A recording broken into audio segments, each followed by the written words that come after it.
সূরা নূর 30তম আয়াতে পাওয়া গেল আল্লাহ তাআলা মুমিন পুরুষদেরকে বলেছেন দুইটা বিষয়, চক্ষু নিম্নগামী করো, লজ্জাস্থানের হেফাজত করো। সূরা নূর 31তম আয়াতে পাওয়া গেল আল্লাহ নারীদেরকে 6টি আদেশ করেছেন, চোখের হেফাজত করো, লজ্জাস্থানের হেফাজত করো, তারপরে তোমরা তোমাদের সৌন্দর্য প্রকাশ করবা না, বুকের উপর ওড়না দিয়ে চলাফেরা করো, এরপরে তোমরা তোমাদের পা এমন ভাবে সজোরে চলাফেরা করবা না যাতে তোমাদের সৌন্দর্য প্রকাশিত হয়ে যায়। একটু খেয়াল করেন, পুরুষদেরকে আল্লাহ পর্দার ব্যাপারে বলেছেন 2টা আদেশ, নারীদেরকে বলেছেন 6টা আদেশ। পুরুষদেরকে বলেছেন 2টা আদেশ, নারীদেরকে বলেছেন 6টা আদেশ।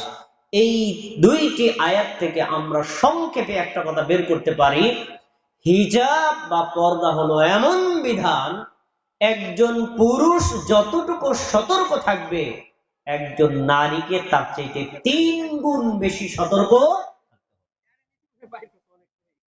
আচ্ছা, এই আয়াত থেকে আবার আরেকটা ভুল আমরা ভেঙে নিতে পারি।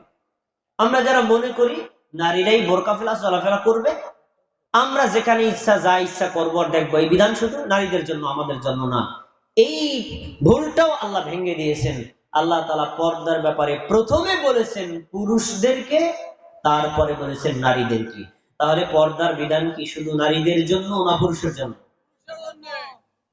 আচ্ছা, এরপরে কোন নারী কোন পুরুষ যখন তার চক্ষুকে হেফাজত করবে, লজ্জাস্থানের হেফাজত করবে, জিনা থেকে বেঁচে থাকবে, আল্লাহ রাব্বুল আলামিন এই মুমিন পুরুষ এবং নারীর জন্য সুসংবাদ দিয়েছেন কোরআনের আয়াতের মাধ্যমে এবং হাদিসের মাধ্যমে। সূরাতুল মুমিনুনের শুরু থেকে কয়েকটা মুমিনদের গুণ উল্লেখ করার পরে আল্লাহ তাআলা বলেছেন ওয়াল্লাযীনা হুম লিফুরুজিহিম হাফিজুন, যেই নারী, যেই মুমিন নারী, যেই মুমিন পুরুষ তাদের লজ্জাস্থানের হেফাজত করবে, লজ্জাস্থান স্ত্রী আর স্বামী ব্যতীত অন্য কারো সাথে ব্যবহার করবে না, এই লোকগুলো আল্লাহ রাব্বুল আলামিনের পক্ষ থেকে তাদের সম্মান সম্ভ্রম হেফাজত করতে পারবে। সম্মান সম্ভ্রম হেফাজতটা কি? আল্লাহ তাআলা বলছেন যে ফাউলাইকা হুমুল ফাউলা ফামানিবাতাকা ওয়াইরা যালিকা, যারা এই আল্লাহর বিধানগুলো লঙ্ঘন করবে, উলাইকা হুমুল আদুন, তারা হলো সীমা লঙ্ঘনকারী। আর যদি কেউ জিনা না করে, লজ্জাস্থানের হেফাজত করে, আল্লাহ তাআলা তাকে গায়রু মালুমিন, অপদস্থ, অপমান, লাঞ্ছনা থেকে সম্মানজনক অবস্থানে রাখবেন। আলহামদুলিল্লাহ। হাদিস, যদি কোনো নারী, যদি কোনো পুরুষ তার লজ্জাস্থানের হেফাজত করে, সতীত্ব রক্ষা করে, জিনায় লিপ্ত না হয়, স্বামী ব্যতীত অন্য কাউকে লজ্জাস্থান ব্যবহার করতে না দেয়, অনুরূপ কোন স্বামী যদি স্ত্রী ব্যতীত অন্য কোন জায়গায় লজ্জাস্থান ব্যবহার না করে, আল্লাহর নবী তার জন্য জান্নাতের গ্যারান্টি দিয়েছে। হাদিস দেখেন, সহিহ বুখারীর হাদিস, রাসূলুল্লাহ সাল্লাল্লাহু আলাইহি ওয়াসাল্লাম বলেছেন মান ইয়াজমালনি মা বাইনা রিজলাইহি ওয়া মা বাইনা মান ইয়াজমালনি মা বাইনা লিহিয়াইহি ওয়া মা বাইনা রিজলাইহি, আমার উম্মতের মধ্যে যেই নারী আর যেই পুরুষ আমাকে 2টা বিষয়ের গ্যারান্টি দিবে, 2টা বিষয়ের ওয়ারেন্টি দিবে, আমি নবী তার জন্য জান্নাতের জিম্মাদার হয়ে গেলাম। আর 2টা বিষয় কি? 1 নম্বর তিনি বলেছেন 2 গালের মাঝখানের জায়গা। 2 গালের মাঝখানে কি থাকে? মুখ। মুখের হেফাজত যদি কোনো নারী করে, মুখের হেফাজত যদি কোনো পুরুষ করে, তার মানে মুখ দিয়ে মিথ্যা কথা, গীবত করা, পরনিন্দা করা, পরশ্রীকাতরতা করা, কোনো হিংসা বিদ্বেষ করা, চুগলখড়ি করা, মানুষকে গালি দেওয়া, মানুষকে কষ্ট দেওয়া, এই সকল অন্যায় কাজ থেকে নিজের জিহ্বা আর মুখকে হেফাজত করে। 1 নম্বর কাজ। 2 নম্বর হচ্ছেন ওমা বাইনা রিজলাইহি, যেই নারী, যেই পুরুষ তার 2 পায়ের মাঝখানে মানে লজ্জাস্থানের হেফাজত করবে, আমি আল্লাহর নবী তার ব্যাপারে ওয়ারেন্টি দিলাম, তার ব্যাপারে গ্যারান্টি দিলাম, তাকে জান্নাতে নেওয়ার দায়িত্ব আমি নবী। বলেন সুবহানাল্লাহ। তাহলে লজ্জাস্থানের হেফাজত করলে জান্নাত পাওয়া যাবে, অর্থাৎ জেনা থেকে বেঁচে থাকবে। মুখের হেফাজত করলে জান্নাত পাওয়া যাবে। এই জান্নাতের গ্যারান্টি দিয়েছেন নবী। এই নবী যদি কোনো ওয়ারেন্টি আর গ্যারান্টি দেয়, কোনো সন্দেহ আছে? এই হাদিস কবিরাজপুরবাসীর জন্য না, সারা পৃথিবীর মানুষের জন্য এক মহা সুসংবাদ। যেই মুমিন নারী, যেই মুমিন পুরুষ তার নিজের লজ্জাস্থানের হেফাজত করবে, সে যেন জেনে রাখে এই সতীত্ব রক্ষার বিনিময়ে আল্লাহ তাকে জান্নাত দিয়ে দিবে। একটা চমৎকার ঘটনা শুনুন। আমরা ওয়াসিলা তালাশ করি, ওয়াসিলা। দুনিয়াতে কত অন্যায় করলাম, কত পাপ করলাম, পরকালে আল্লাহ আমাকে বাঁচায় না মারায়, এই জন্য আমরা ওসিলা তালাশ করি। এই জন্য দেখবেন অনেক মানুষ পীরের ওসিলা ধরে, বুজুর্গের ওসিলা ধরে, পীর সাহেবের স্যান্ডেলের ওসিলা ধরে, বিভিন্ন দরবারের ওসিলা ধরে, কবরের ওসিলা ধরে, মাজারের ওসিলা ধরে। এই ওসিলাগুলো যে ধরে, আসলে এগুলো একটাও ইসলামী শরীয়তে এলাউকৃত ওসিলা না। সত্যিকার ওসিলা কি? সত্যিকার ওসিলা হলো আল্লাহর গুণবাচক নামের ওসিলা। সত্যিকার ওসিলা কি? নেক আমলের ওসিলা। সত্যিকার ওসিলা কি? পাপ কাজ থেকে বিরত থাকার ওসিলা। এরকম একটা জিনিস হলো, কোন নারী, কোন পুরুষ যদি জেনা থেকে নিজেকে হেফাজত করে, নিজের লজ্জাস্থানকে হেফাজত করে, এটাও একটা নেক আমল।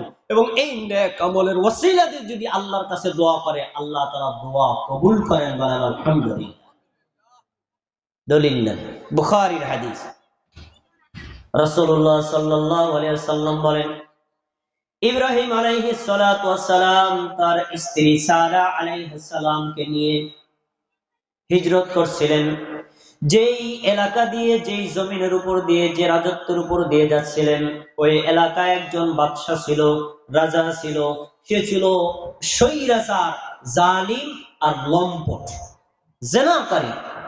তাকে সংবাদ দেওয়া হলো, আপনার এই রাজত্বের এলাকার উপর দিয়ে একজন ব্যক্তি সুন্দরী একটা নারী নিয়ে যাচ্ছে, ইচ্ছা করলে একটা নারীকে ভোগ করতে পারে।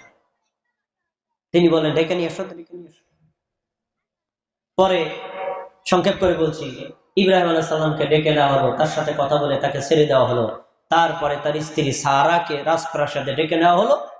সারাকে দেখে ওই রাজা দেখছে এত সুন্দর নারী, এরে ভোগ না করে কি সারা যাবে? তখন তার দিকে হাত বাড়াইছে। সারা বললেন, আপনি আমাকে একটু উজু করার সুযোগ দেন। মা বোনরা যারা ঘরের মধ্যে আছেন, মনোযোগ দিয়ে শোনেন, সবার জন্য শিক্ষণীয় চমৎকার একটি ঘটনা। তিনি বললেন, আমাকে একটু ওযু করার সুযোগ দেন। ঠিক আছে, করো। আমাকে 2 রাকাত সালাত আদায় করার সুযোগ দেন। ঠিক আছে, করো। তিনি ওযু করলেন, সালাত আদায় করলেন। সালাত আদায় করার পর তিনি আল্লাহর কাছে দোয়া শুরু করছেন। দোয়ার ভাষাটা খেয়াল করে শোনেন। দোয়ার ভাষাটা মা বোনেরা শোনেন। ওসিলা কাকে বলে? সত্যিকার ওসিলা। আপনি ঘটনা থেকে শিক্ষা নেন।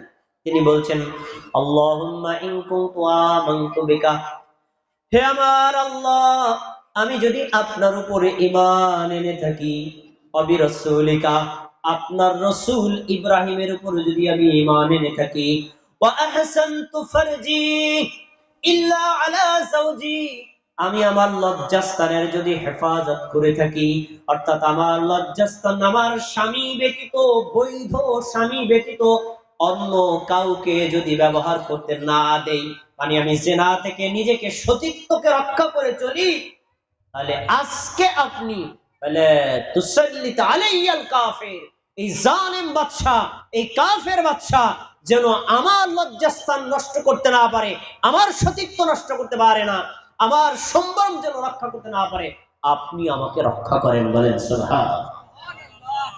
খেয়াল করে শোনেন, তিনি আল্লাহর কাছে সাহায্য চাইছেন, চাওয়ার আগে ওযু, সাহায্য চাইছেন চাওয়ার আগে সালাত, সাহায্য চাইছেন চাওয়ার আগে দোয়া, সাহায্য চাইছেন দোয়ার মধ্যে ওসিলা।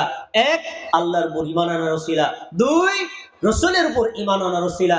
3, লজ্জাস্থান হেফাজতে ওসিলা।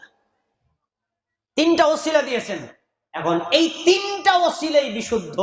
3 ওসিলা দিয়ে যখন আল্লাহর কাছে দোয়া করেছেন, আল্লাহর সাহায্য সাথে সাথে এসে গেছে। ওই লম্পট বাদশা বেহুশ হয়ে মাটিতে পড়ে গেছে। তারপরে আর তার সম্মান রক্ষা করতে পারে নাই। ঘটনা বড়, আমি এখান থেকে মূল শিক্ষাটা আপনার সামনে তুলে ধরছি। প্রিয় মা বোনেরা মনোযোগ দিয়ে শোনেন, বাবারা ভাইয়েরা মনোযোগ দিয়ে শোনেন। এ হাদিস প্রমাণ করে নিজের লজ্জাস্থান হেফাজত করা ইসলামী শরীয়তে একটা বড় নেক আমল। জেনা থেকে যেই নারী, জেনা থেকে যেই পুরুষ নিজেকে হেফাজত করবে, নিজে কখনো জেনা থেকে মুক্ত থাকবে, স্বামী ব্যতীত অন্য কাউকে লজ্জাস্থান ব্যবহার করতে দেবে না। কোন স্বামী যদি স্ত্রী ব্যতীত অন্য কাউকে লজ্জাস্থান ব্যবহার করতে না দেয়, এটা একটা নেক আমল।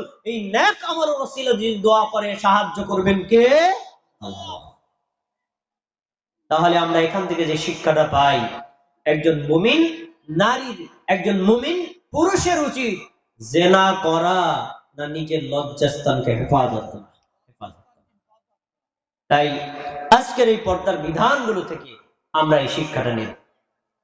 এবার শুনুন, কোন নারী যদি তার নিজের লজ্জাস্থান হেফাজত করে, আল্লাহ তাবারাকা ওয়া তাআলা এই সতী নারীকে কিয়ামতের দিন স্বাধীনতা দিবেন। তুমি স্বাধীন। কিসের স্বাধীন? তোমার জন্য জান্নাতের 8টা দরজা খুলে দিলাম, তুমি যেই দরজা দিয়ে মনে চাই ওই দরজা দিয়েই জান্নাতে ঢুকতে পারবা। বলেন সুবহানাল্লাহ। এলাকার মা বোনদের জন্য মহা সুসংবাদ। জান্নাতে যেতে চান, জাহান্নাম থেকে বাঁচতে চান, কিয়ামতের দিন আল্লাহ আপনার জন্য 8টা দরজা খুলে দিবেন। আপনি যেই দরজা দিয়ে মনে চান জান্নাতে ঢুকতে পারবেন। তবে কি করতে হবে? নিজের লজ্জাস্থানকে হেফাজত করতে হবে। হাদিস عن عبد الرحمن بن عوف رضي الله تعالى عنه أنه قال عبد الرحمن بن عوف رضي الله تعالى عنه বলেন قال رسول الله صلى الله عليه وسلم আল্লাহ রাসূল সাল্লাল্লাহু আলাইহি ওয়াসাল্লাম বলেছেন ইযা সাল্লাতিল মারআতু খামসাহা, কোন মুমিন নারী যখন 5 ওয়াক্ত সালাত আদায় করবে, ওয়াসামাত শাহরাহা, রমজানের সিয়াম রাখবে, ওয়া আতাআত যাওজাহা, স্বামীর আনুগত্য করবে, ওয়া হাসানাত ফারজাহা, নিজের লজ্জাস্থান হেফাজত করবে, কিলা লাহা, তাকে বলা হবে উদখুলিল জান্নাতা মিন আই আবওয়াবিল জান্নাতি শাআত, তোমার জন্য জান্নাতের 8টা দরজা খুলে দেওয়া হলো, তুমি এবার যেই দরজা দিয়া ইচ্ছা জান্নাতে প্রবেশ করতে পারো। দেখি আমার সাথে একটু কথা বলতে হবে। জান্নাতে যাওয়া নারীদের জন্য সহজ না পুরুষের জন্য সহজ? জান্নাতে যাওয়া নারীদের জন্য সহজ, পুরুষের জন্য কঠিন। কিন্তু বাস্তবতা এটার উল্টা। বাস্তবতা উল্টা মানে জান্নাতে বেশি যাবে পুরুষ, কম যাবে নারী। কেন? উত্তরে একটাই, নারীরা পর্দার বিধান মেনে চলে না, তাই নিজের লজ্জাস্থান হেফাজত করে না। তাই নারীরা যে সহজে জান্নাতে যাবে, অল্প আমলে জান্নাতে যাবে, এই হাদিস তার জ্বলন্ত জীবন্ত দলিল। দেখেন এই হাদিসের মধ্যে নারীদের জান্নাতে যাওয়ার জন্য 4 দফা কর্মসূচি ঘোষণা করা হয়েছে। কয় দফা? কথা বলতে হবে, কয় দফা? 1 নম্বর 5 ওয়াক্ত সালাত, 2 নম্বর রমজান মাসের সিয়াম, 3 নম্বর লজ্জাস্থানের হেফাজত, 4 নম্বর স্বামীর আনুগত্য। এই 4 কাজ করবে যেই মুমিন নারী, এই মুমিন নারী যাবে জাহান্নামে না জান্নাতে? এবার আপনাকে বলি, আমার চাইতে বড় বিজ্ঞ আলেম শাইখ মাহবুবুর রহমান মাদানী আজকে যে মাসালা জিজ্ঞেস করেন, শাইখ পুরুষের জন্য 10টা কাজ করলে জান্নাতে যাবে এরকম কোন হাদিস আছে? জিজ্ঞেস করতে নাই। পুরুষের জান্নাতে যেতে গেলে বহুবিধ কর্মসূচি সম্পাদন করতে হয়, কিন্তু নারীর জন্য মাত্র 4 কাজ। কয় কাজ?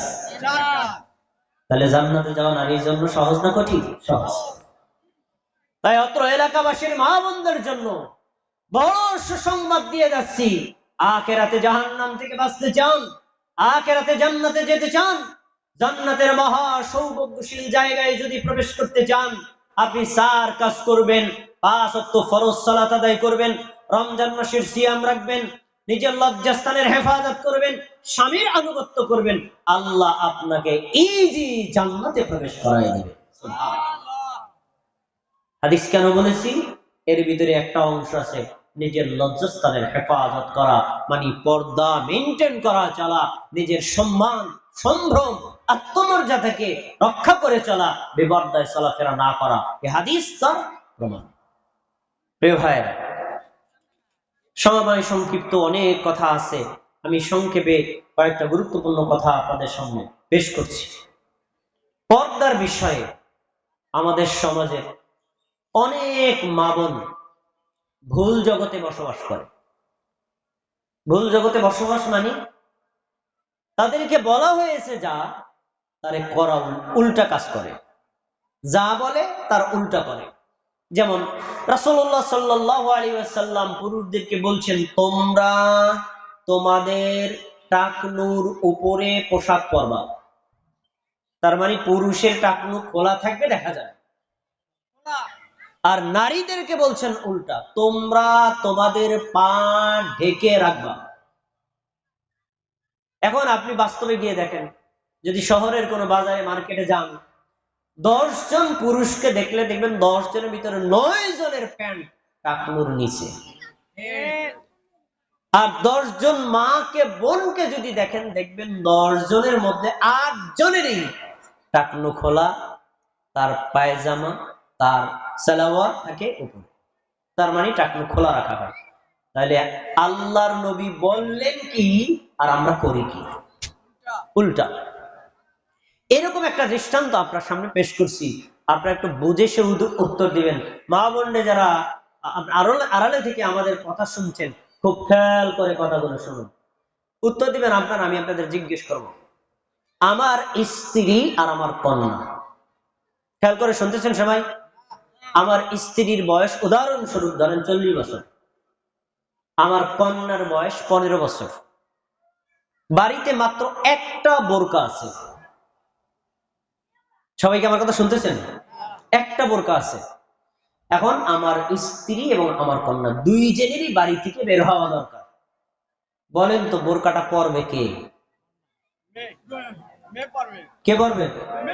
আমাদের সমাজে তাই করে না? এটা করে? আমি রাস্তা দিয়ে হাঁটেন, মায়ের বয়স 70 বছর, যার শরীরে কোনো যৌবনের তেজও নাই, কোনো লক্ষণও নাই, কোনো আকর্ষণও নাই, মেয়ের বয়স 20 বছর, বোরকা পরছে মা, আর মেয়েকে ওপেন করে রাস্তায় পাশাপাশি নিয়ে হেঁটে যাচ্ছে। এমন কাজ আমাদের সমাজের মা বোনদের মধ্যে আছে না নাই? তার মানে আসলে তারা ইসলামই বোঝে নাই। আল্লাহ রাব্বুল আলামিন কোরআন মাজিদে বলছেন, ওয়াল কওয়াইদু মিনান নিসাইল্লাতী লা ইয়ারজুনান নিকাহ, যেই সকল মারা বোনরা বার্ধক্য জগতে পৌঁছে যাওয়ার কারণে তাদের যৌবনের তেজ কমে গেছে, আকর্ষণ কমে গেছে, ইসলাম তাদেরকে পর্দার ক্ষেত্রে ছাড় দিছে। উনি যদি মুখ খোলা রেখেও রাস্তায় চলে, আল্লাহ তাকে ছাড় দিচ্ছেন। আর যে মেয়ে যুবতী বিবাহযোগ্য, দেখতে সুন্দর, যার প্রতি পুরুষের আকর্ষণ বেশি, তার ব্যাপারে পর্দার বিধান অত্যন্ত কঠোর। আল্লাহ বলছেন, ওয়াকরনা ফি বুয়ুতিকুন্না ওয়ালা তাবাররাজনা তাবাররুজাল জাহিলিয়াতিল আউলা, হে নারী সমাজ, তোমরা তোমাদের ঘরের মধ্যে থাকো, জাহিলি যুগের মতো ওপেন হয়ে রাস্তায় বের হইও না। তাহলে বৃদ্ধদের জন্য আল্লাহ ছাড় দিছে, আমরা বৃদ্ধরা একেবারে 100-তে 100 পর্দার বিধান মেনে চলি। আর যাদের ব্যাপারে পর্দার বিধান কঠোর করা হয়েছে, আমরা তাকে ওপেন করে রাস্তা দিয়ে হাঁটি। এমন ঠিক হয় নাকি হয় না? তার মানে আমরা পর্দার বিধান বুঝতে পারি না। আচ্ছা, এবার আসুন, আমরা গ্রামে বসবাস করি, গ্রামের কথাগুলোই বলি। গ্রামে আমরা যখন বসবাস করি, গ্রামের কিছু মানুষ আছে নদীর পাড়ে বসবাস করে, আর কিছু মানুষ আছে পুকুর পাড়ে বাড়ি ঘর আছে। ভাইয়ের আমার, দেখবেন নদীর পারে যাদের বাড়ি, এই নদীর পারে বাড়ি যাদের, তাদের 100টা পরিবারের মধ্যে 90টা পরিবারের মা আর বোন গোসল করে কোথায়?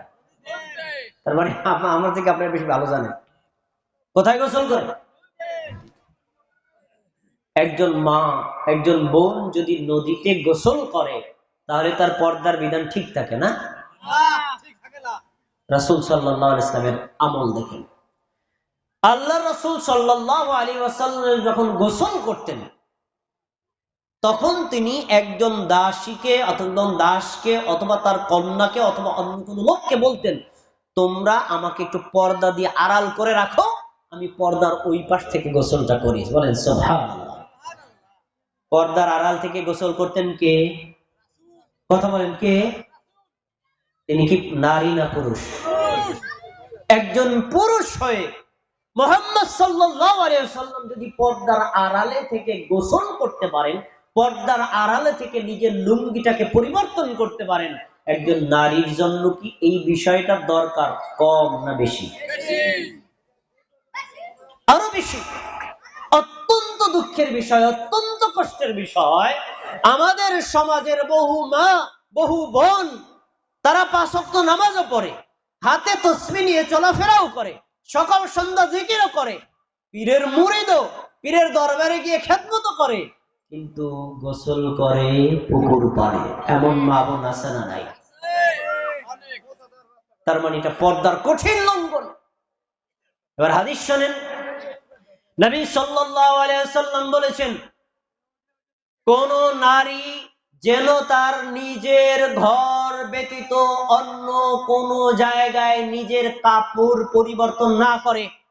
যদি করে তাহলে এই নারী আর আল্লাহর মাঝখানে কোনো পর্দা থাকবে না, অন্তরাল নষ্ট হয়ে যাবে, আল্লাহ যে তাকে হেফাজত করবেন এই বিষয়টা আর থাকবে না। তাহলে বোঝা যাচ্ছে একজন মা বোন, তার সম্মান, তার মর্যাদা ইসলামী শরীয়তে আল্লাহর কাছে, নবীর কাছে এত বেশি যে এই মা বোন ওপেন কোন জায়গায় গোসলও করতে পারবে না, ওপেন কোন জায়গায় কাপড়ও পরিবর্তন করতে। পর্দার কঠিন লঙ্ঘন। মানুষ আধুনিক হলে, টাকা পয়সা বেশি হলে তো ধর্মের দিকে এগিয়ে আসার কথা, কিন্তু এখান থেকে আরো ধর্ম থেকে আরো দূরে সরে যায়। দেখবেন বর্তমান অত্যাধুনিক যুগ, মা বোনেরা মার্কেটে গিয়ে কাপড় চোপড় কিনে। আগে এই টেন্ডেন্সি ছিল না, এখন হয়েছে কি, মার্কেটে গিয়ে আপনি যে কাপড়টা কিনবেন এটাকে ট্রায়াল দেওয়ার মতো রুম আছে। এটা কি জানেন নাকি? মানে আপনি গায়ে দিয়ে ট্রাই করবেন ঠিক আছে কিনা। তো ট্রায়াল দেওয়ার যে রুম, বহু জায়গায় এটা প্রমাণিত হয়েছে যে মার্কেট ম্যান দুষ্টামি করে, শয়তানি করে, তার ভিতরে সিসি ক্যামেরা বসায় রাখে। এখন একজন মা যদি মাদারীপুর শহরে মার্কেটে গিয়ে একটা পোশাক কিনে, ধরেন একটা বোরকাই কিনতে গেল, তো বোরকাটা কিনতে গেলে যদি সে গায়ে ট্রাই করে দেখতে চায় তাহলে তো কমপক্ষে তার স্বাভাবিক পোশাকটা খোলা লাগবে। খুলে যদি ওর পরে গায়ে দেয় তাহলে তার কি পর্দা ঠিক থাকবে না লঙ্ঘন হবে? এটাও ইসলামী শরীয়তে হারাম। এগুলো পর্দাকে বৃদ্ধাঙ্গুলি দেখার একটা মাধ্যম। এই কাজগুলো থেকে প্রত্যেকটা নারীকে হেফাজত রাখতে হবে। কেন? রাসূল সাল্লাল্লাহু আলাইহি ওয়াসাল্লাম পর্দার ব্যাপারে, জিনা থেকে বেঁচে থাকার ব্যাপারে একটা বিজ্ঞানসম্মত থিওরি দিয়েছেন। খেয়াল করে বুঝতে হবে সবাই, একটা বিজ্ঞানসম্মত থিওরি যা অন্য কোন ব্যক্তি দিতে পারে না। সেটি হলো, একজন মানুষ, সে নারী হোক পুরুষ হোক, জিনা করার আগে 7টি ধাপ অতিক্রম করে। কথাগুলো খেয়াল করে শুনতে হবে। কয়টা ধাপ অতিক্রম করে? মনোযোগ দিয়ে শুনবে। 7টি ধাপ। এই 7টি ধাপ যদি অতিক্রম করতে না পারে তাহলে কোনো ব্যক্তির পক্ষে জিনা করা সম্ভব। আর ইসলাম এত চমৎকার থিওরি দিয়েছে, আল্লাহ তাআলা নবীর মাধ্যমে 7টি ধাপেরই ব্যবস্থা করেছেন যেন একজন নারী, একজন পুরুষ জিনার কাছেও না যায়। 7টি ধাপ কি? খেয়াল করে শোনেন। 1 চোখ, 2 কান, 3 মুখ, 4 হাত, 5 পা, 6 অন্তর, 7 লজ্জাস্থান। কয়টা বলছি? 7টা। এই 7টি ধাপ অতিক্রম করে একজন মানুষ সরাসরি জেনায় লিপ্ত হয়। রাসূলুল্লাহ সাল্লাল্লাহু আলাইহি ওয়াসাল্লামের হাদিস শোনেন। রাসূলুল্লাহ সাল্লাল্লাহু আলাইহি ওয়াসাল্লাম বলেছেন, কুতিবা আলা ইবনি আদম নাসিবুহু মিনাজ জিনা। আদম যত সন্তান আছে, হোক নারী অথবা হোক পুরুষ, তার জন্য জিনার একটা অংশ নির্ধারিত থাকে। এই একটা অংশ থেকে সে এড়িয়ে যেতে পারে না, লা মাহালাতা লাহা, সে এড়িয়ে যেতে পারে না। আর সেই জিনার পার্টগুলো কি? 1 নম্বর, ফাল উযুনান জিনাহুমান নজর, চোখের জিনা হলো চোখ দিয়ে দেখা। তার মানে একজন পুরুষ নিজের মাহরাম নারী ব্যতীত, নিজের স্ত্রী ব্যতীত অন্য কোন নারীর দিকে কুদৃষ্টিতে তাকাতে, কথা বলেন, তাকাতে পারে না। যদি তাকায়, এটা জিনা। এবার বলবেন, যদি এই মাহরাম নারী ব্যতীত অন্য কারো দিকে তাকানো না যায়, আমি তো রাস্তায় চলতে পারবো না। রাস্তায় তো কত নারী থাকে, আমি কিভাবে চলবো? এ বিষয়ে রাসূলের একজন সাহাবী জারীর রাদিয়াল্লাহু আনহু বলেন, আমি আল্লাহ রাসূলকে জিজ্ঞেস করলাম যে আমি রাস্তায় যখন চলি তখন একজন নারীর উপর হঠাৎ করে চোখ যায়, আমি কি করব? তিনি বললেন, ফাআমারানি আন আসরিফা বাসারি, আল্লাহ রাসূল আমাকে বললেন, যখন রাস্তায় তুমি চলবা, চলার পরে যদি বোঝো একবার দৃষ্টি দিয়ে এ একজন নারী, তখন সাথে সাথে তোমার দৃষ্টিকে ঘুরিয়ে নেবা। তাহলে রাস্তায় যখন চলবো, কোন নারী দেখলে কি করবেন? একবার দেখা বৈধ, দ্বিতীয়বার দেখা বৈধ না। আলী রাদিয়াল্লাহু তাআলা আনহু নবী সাল্লাল্লাহু আলাইহি ওয়াসাল্লাম বলেন, ইয়া আলী লা তুতবিউন নাযরাতান নাযরাতাল উলা, ইয়া আলী তুমি প্রথম দৃষ্টির পরে দ্বিতীয়বার আর তাকাতে পারবে না। ফা ইন্নালাকাল উলা ওয়া লাইসাত লাকাল আখিরা, প্রথমবার দেখা তোমার জন্য